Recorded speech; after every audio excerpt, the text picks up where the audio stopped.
تو دوستو، اگر آپ کسی کارخانے میں کام کرتے ہیں، اور آپ کے مالک نے، آپ کے باس نے، آپ کے سیٹھ نے اگر آپ کو اس معاہدے پر رکھا، معاہدہ مطلب یہ ہے کہ جو آپ جب اس کے یہاں نوکری کے لیے گئے تو جو بات آپ سے طے کی گئی کہ مثلا اس نے کہا کہ بھئی آپ کیا ٹائم سے آؤ گے۔ السلام علیکم ورحمۃ اللہ وبرکاتہ۔ ناظرین اکرام، کیسے ہیں آپ لوگ؟ امید کرتا ہوں آپ لوگ بھی خیر و عافیت سے ہوں گے۔ اللہ رب العزت آپ تمام لوگوں کو خوش رکھے اور آباد رکھے۔ دوستو، آج میں جو آپ لوگوں کے سامنے قرآن شریف کی چند آیات اور کچھ حدیث شریف لے کر حاضر ہوا ہوں جو حرام کے تعلق سے ہیں، کیونکہ آج کل ایسا ہے کہ لوگ یہ سمجھتے ہیں کہ جو شراب کی کمائی کھا رہا ہے، یا جو چوری کر کے کھا رہا ہے، یا جو سود کھا رہا ہے، صرف یہی حرام کھا رہا ہے، اور ہم یہ سمجھتے ہیں کہ ہماری کمائی بڑی پاک صاف ہے اور ہم بالکل حلال کھا رہے ہیں۔ کچھ حرام کاری ایسی ہے، کچھ حرام کمائی ایسی ہے جس پر ہماری توجہ کبھی نہیں، نہ کبھی جاتی۔ تو اس سلسلے میں آپ لوگوں کی خدمت میں کچھ عرض کرنا چاہوں گا کہ اگر ہمارے کوئی مسلمان بھائی اس میں ملوث ہو تو وہ اپنی اصلاح کر سکے، اور اللہ رب العزت مجھے اور آپ تمام کو میرے کہنے اور سننے سے زیادہ ہم تمام کو اس پر عمل کرنے کی توفیق عطا فرمائے، اور اللہ رب العزت سے دعا ہے کہ میری زبان سے حق کہلوائے۔ تو آئیے سماعت کرتے ہیں حدیث نمبر 1۔ حضرت ابو ہریرہ رضی اللہ تعالی عنہ سے روایت ہے کہ حضور نبی کریم صلی اللہ علیہ وآلہ وسلم نے فرمایا کہ اے لوگو، اللہ تعالی پاک ہے اور پاک مال کو ہی قبول کرتا ہے، اور اللہ تعالی نے ایمان والوں کو وہی حکم فرمایا ہے جو اپنے رسولوں کو فرمایا ہے۔ اللہ تعالیٰ کا فرمان ہے، اے پیغمبرو، پاکیزہ چیزیں کھاؤ اور اچھا کام کرو، میں تمہارے کاموں کو جانتا ہوں۔ پھر آگے ایک جگہ فرمایا، اے ایمان والو، کھاؤ ہماری دی ہوئی ستھری چیزیں اور اللہ کا احسان مانو اگر تم اسی کو پوجتے ہو۔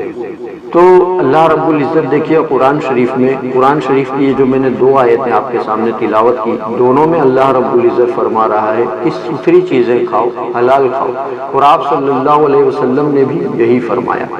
تو اب آئیے یہ سمجھنے کی کوشش کرتے ہیں کہ حلال کیا ہے اور حرام کیا ہے،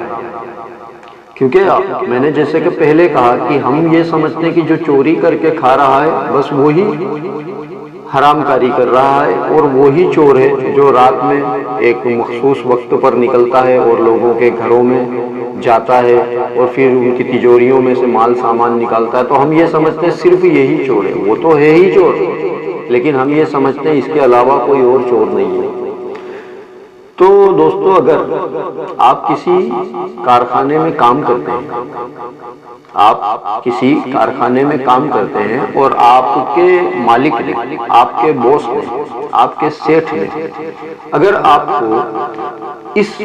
معاہدے پر رکھا، معاہدہ مطلب یہ ہے کہ جو آپ جب اس کے یہاں نوکری کے لیے گئے تو جو بات آپ سے طے کی گئی کہ مثلا اس نے کہا کہ بھئی آپ کیا ٹائم سے آؤ گے،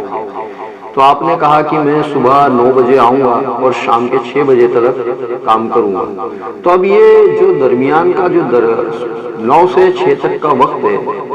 یہ آپ کا معاہدہ طے ہوا، آپ نے یہ اس سے کہا کہ میں اتنے وقت آپ کو دوں گا اور اس کی آپ پگار اس سے لیں گے، اس کی آپ سیلری لیں گے۔ اب مثال کے طور پہ آپ 9 بجے کے بجائے 10 بجے جا رہے ہیں، یا 9:15 بجے جا رہے ہیں، یا 9:30 بجے جا رہے ہیں، تو یہ جو 9 بجنے کے بعد سے جو وقت ہے نا، جو آپ دیر کر رہے ہیں، یہ چوری ہے، یہ چوری ہے۔ یا اگر آپ ایسے نہیں کر رہے اور آپ ایسا کر رہے ہیں کہ آپ پہنچے تو 9 بجے، لیکن جیسے ہی آپ کا مالک، آپ کا جو سیٹ ہے، وہ آپ کی دکان سے، آپ کی فیکٹری سے، یا آپ کے کارخانے سے کسی کام سے چلا جائے، مان لو وہ مارکیٹ گیا یا گھر گیا یا کسی اور کام سے وہ کہیں گیا تو آپ نے اپنے کام کو روک دیا، آپ روک کر بیٹھ گئے، چار جو کاریگر ہیں چاروں بیٹھ کر باتیں کرنے لگے یا ناشتہ کرنے لگے یا اور کوئی کام کرنے لگے اس کے کام کو چھوڑ کر، تو یہ بھی آپ چوری کر رہے ہیں۔ آپ کا اتنی دیر کی جو پگار ہے، جو تنخواہ ہے، وہ چوری کی کہلائے گی، اور یہ چوری یہ حرام کا مال ہے۔ آقا صلی اللہ علیہ وآلہ وسلم نے فرمایا کہ جس نے حرام کا ایک لقمہ کھایا، بہت ہی غور سے سنیے، جس نے حرام کا ایک لقمہ کھایا، اللہ رب العزت 40 روز تک اس کا کوئی عمل قبول نہیں کرتا، 40 روز تک اس کا کوئی عمل قبول نہیں ہوگا۔ اب آپ سوچئے، آپ نے اگر اس طرح سے کیا، وہ رمضان مہینہ آ گیا، ابھی رمضان آنے بھی والا ہے، اگر آپ اپنے کارخانے میں اس طرح سے کرتے ہیں کہ آپ کے سیٹ کے جانے کے بعد آپ کا سیٹ چلا گیا ہے اور آپ کام کو دھیما کر دیتے ہیں یا کام کو روک دیتے ہیں یا باہر نکل جاتے ہیں ٹہلنے کے لیے یا مشین بند کر کے باتوں میں لگ جاتے ہیں، تو آپ بھی چوری کر رہے ہیں۔ اور اگر آپ نے ایسی کمائی کھائی اور اس کے بعد رمضان آ گیا، اس کے بعد رمضان کا مہینہ آ گیا، آپ نے تمام مہینہ پورے مہینے روزے رکھے، تراویح ساری پڑھی، کلام پاک پورا مکمل پڑھا، تو میرے آقا صلی اللہ علیہ وسلم نے فرمایا کہ جس نے حرام کا ایک لقمہ کھایا، اللہ رب العزت 40 روز تک اس کا کوئی عمل قبول نہیں کرتا، تو رمضان میں تو صرف 30 ہی روز ہوتے، تو ابھی تو رمضان کے گزرنے کے بھی 10 روز بعد تک اس کا کوئی عمل قبول نہیں ہوگا۔ اگر اس نے پہلے رمضان کے دن ایک لقمہ، اگر صرف ایک لقمہ کھایا ہو، تو اس کو یہ سمجھ لیجئے پورا رمضان کی عبادت اس کی کوئی قبول نہیں ہوگی۔ اور اگر آپ اس میں شک کرتے ہو یا کوئی گنجائش کرتے ہو تو یہ آپ کی بہت بڑی غفلت ہے، بہت بڑی بھول ہے۔ بے شک اللہ رب العزت غفور الرحیم ہے اور وہ جسے چاہتا ہے اسے بخش دیتا ہے، لیکن آپ یہ بھی ذہن میں رکھیں کہ اللہ کے رسول صلی اللہ علیہ وآلہ وسلم کو اللہ رب العزت کس قدر چاہتا ہے، کہ کیا آپ کو ایسا لگتا ہے کہ آپ کی وجہ سے آقا صلی اللہ علیہ وآلہ وسلم کی بات کو وہ ٹال دے گا؟ میرے آقا صلی اللہ علیہ وآلہ وسلم زبان سے نہ کہیں، صرف انگلی سے اشارہ کر دیں تو ڈوبا ہوا سورج پلٹ کر واپس آ جائے۔ تو یہاں تو میرے آقا صلی اللہ علیہ وسلم زبان سے ارشاد فرما رہے ہیں کہ جس نے حرام کا ایک لقمہ کھایا، اللہ رب العزت 40 روز تک اس کا کوئی عمل قبول نہیں کرے گا۔ تو آپ سوچئے، دوسرے نمبر پہ آتی ہے بات چوری کی۔ آج کے دور میں زیادہ تر لوگ، تمام کی بات نہیں کرتا لیکن الا ماشاءاللہ زیادہ تر لوگ لائٹ کی چوری کرتے ہیں، لائٹ کی چوری کرتے ہیں، اس سے پھر اپنا گھر چلاتے ہیں، پھر اس سے کارخانہ چلاتے ہیں۔ تو آپ یہ سمجھ لیجئے کہ یہ جو چوری کی آپ لائٹ جلا رہے ہیں نا، اس کی کمائی بھی حرام ہے۔ اچھا، کچھ لوگ یوں مسئلہ دیتے ہیں، یوں فتویٰ دیتے ہیں اور یوں جواب دیتے ہیں کہ کافر کا مال کھانا جائز ہے۔ تو سنیے، میرے آقا صلی اللہ علیہ وآلہ وسلم نے جب ہجرت فرمائی، آپ تمام لوگوں نے سنا ہوگا واقعہ کہ میرے آقا صلی اللہ علیہ وآلہ وسلم نے جناب علی رضی اللہ تعالیٰ عنہ کو فرمایا کہ اے علی، آج تم میرے بستر اطہر پر، بستر مبارک پر رات گزار لو، اور صبح کو یہ جو مکے والے ہیں ان کی امانتیں انہیں دے کر تم بھی مدینہ شریف تشریف لے آنا۔ سنا ہے نا آپ لوگوں نے؟ اب آپ مجھے بتائیے کہ یہ جن لوگوں کی امانتیں دینے کے لیے آقا صلی اللہ علیہ وسلم فرما رہے ہیں، یہ کون لوگ؟ یہ وہی لوگ ہیں جو معاذ اللہ آقا صلی اللہ علیہ وسلم کو قتل کرنا چاہتے ہیں، انہی کی امانتیں آقا صلی اللہ علیہ وسلم کے پاس رکھی ہوئی ہیں۔ اب آپ مجھے یہ بات بتائیے کہ اگر کافر کا مال کھانا جائز ہوتا یا حلال ہوتا یا کہیں سے بھی کوئی گنجائش ہوتی تو میرے آقا صلی اللہ علیہ وسلم کیا ایک جائز کام کو چھوڑتے؟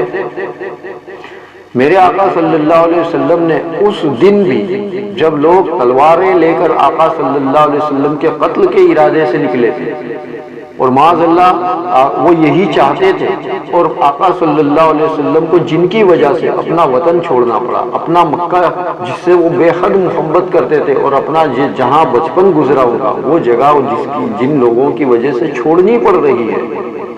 آپ صلی اللہ علیہ وسلم نے ان کے مال کو بھی ناحق نہیں کھایا، ان کے مال کو بھی لوٹا دیا۔ تو میرے آقا صلی اللہ علیہ وسلم نے ہم کو یہ نصیحت دی کہ دیکھو کافر اگر تمہارا دشمن ہی کیوں نہ ہو تو بھی اس کا جو مال ہے نا وہ تمہارے لیے حلال نہیں ہوگا۔ وہ حلال دوسری صورت میں ہوگا جسے مال غنیمت کہتے ہیں، وہ انشاءاللہ میں اگلی ویڈیو میں یا کسی اور ویڈیو میں اس کو تفصیل سے بیان کروں گا۔ لیکن اس طرح جو یہ ہم کو لائٹ دی جا رہی ہے نا، اس کی چوری بالکل جائز نہیں، یہ بالکل ویسا ہی حرام ہے جیسا کسی کے گھر میں گھس کے اس کی تجوری توڑ کے اس میں سے امانتیں نکالنا جتنا حرام وہ ہے اتنا ہی حرام یہ ہے۔ ایک حدیث شریف سماعت فرما لیجئے، انشاءاللہ آپ کو اور یہ بات صاف ہو جائے گی۔ یہ مسلم شریف کی حدیث ہے۔ آقا صلی اللہ علیہ وسلم نے فرمایا، حضور نبی کریم صلی اللہ علیہ وآلہ وسلم نے فرمایا، آدمی لمبا سفر کرتا ہے۔ آپ غور سے سنیے، آپ نے ایک حدیث شریف سنی ہوگی کہ مسافر کی دعا قبول ہوتی ہے، سنی ہے نا کہ مسافر جو ہوتا ہے نا اس کی دعا قبول ہوتی ہے۔ تو میرے آقا صلی اللہ علیہ وسلم دیکھیے کیا فرما رہے ہیں، آپ بہت ہی غور سے اس حدیث شریف کو سنیے گا۔ پہلے آپ اس بات کو ذہن میں رکھیں کہ مسافر کی دعا قبول ہوتی ہے۔ تو میرے آقا صلی اللہ علیہ وسلم کیا فرما رہے ہیں کہ ایک آدمی لمبا سفر کرتا ہے،